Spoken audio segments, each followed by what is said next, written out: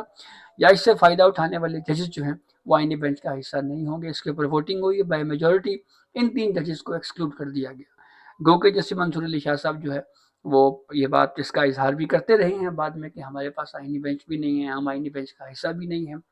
تو یہ ساری صورتحال بہرحال ہمارے سامنے ہے کہ جو اس کے ماضی میں جو کچھ اس معاملے کو لے کر اس تنازع کو لے کر جو ہے وہ ہوتا رہا ہے۔ تو اب اس جوڈیشل کمیشن کے اس اجلاس کو ریورس کرنے کے لیے بھی تو میرے خیال میں جوڈیشل کمیشن کا اجلاس ہی ہونا ہے۔ تو یہ بات کرنا کہ کیونکہ آئین نے یہ واضح کیا ہوا ہے کہ 184(3) کے تحت جو کیسز ہیں وہ ججز آئینی کمیٹی کے ذریعے ہی جو ہے وہ معاملہ آگے چلے گا، یا جوڈیشل کمیشن کے ذریعے ججز نامزد ہو سکتے ہیں۔ تو کیا جوڈیشل آرڈر کے ذریعے بھی ججز کو بینچوں میں شامل کیا جا سکتا ہے؟ یہ وہ ایک آرگیومنٹ ہے جو نیا دیا گیا ہے، جو کہ بظاہر یہ لگ رہا ہے کہ یہ بھی کانسٹیٹیوشن سے شاید بظاہر لگ رہا ہے کہ ٹکرا رہا ہے، لیکن جسٹس عائشہ ملک صاحبہ کی تو بہرحال رائے ہے جی کہ کوئی قدغن نہیں ہے کانسٹیٹیوشن میں کہ جوڈیشل سائٹ کے اوپر فل کورٹ تشکیل نہیں دیا جا سکتا۔ تو یہ 8 ججز ہیں جی، اور کہہ رہے ہیں جی کہ ان پر مشتمل جو ہے وہ بینچ تشکیل دیا جائے۔ تو یہ وہی بات ہے کہ اگر یہ صورتحال اس طرف جاتی ہے تو پھر تو چیف جسٹس آف پاکستان جو ہے وہ پھر کیونکہ ان ججوں کو پھر نامزد کرنا پڑے گا کہ یہ آئینی بینچ کے لیے ججز ہیں، تو اگر ان کو نامزد کیا جاتا ہے تو پھر آئینی بینچ کا سربراہ کون ہوگا؟ پھر چیف جسٹس آف پاکستان آئینی بینچ کے سربراہ ہو جائیں گے، تو وہ پوری کمپوزیشن ہی جو ہے وہ تبدیل ہو جاتی ہے پھر سیکنڈ موسٹ سینئر جج جو ہیں وہ جیسے منصور علی شاہ ہوں گے. تو یہ بہرحال وہ اس طرح کی صورتحال ہے جس کے اوپر آرگومنٹس دیے گئے ہیں. لیکن عدالت بظاہر اس حد تک جو ہے آج کی پروسیڈنگ کی اگر ہم بات کریں تو کوئی زیادہ مطمئن نظر نہیں آئی ان آرگومنٹس کو لے کر. بالخصوص یہ بات ہے کہ جی آپ آئین کی فلاں شق کو کچھ دیر کے لیے بھول جائیں، تو بینچ نے کہا ہے کہ یہ بھولنے والی بات تو خیر نہیں ہے. تو یہ اب تک کی اپڈیٹ تھی جس سے ہم نے آپ کو آگاہ کیا. بہت شکریہ.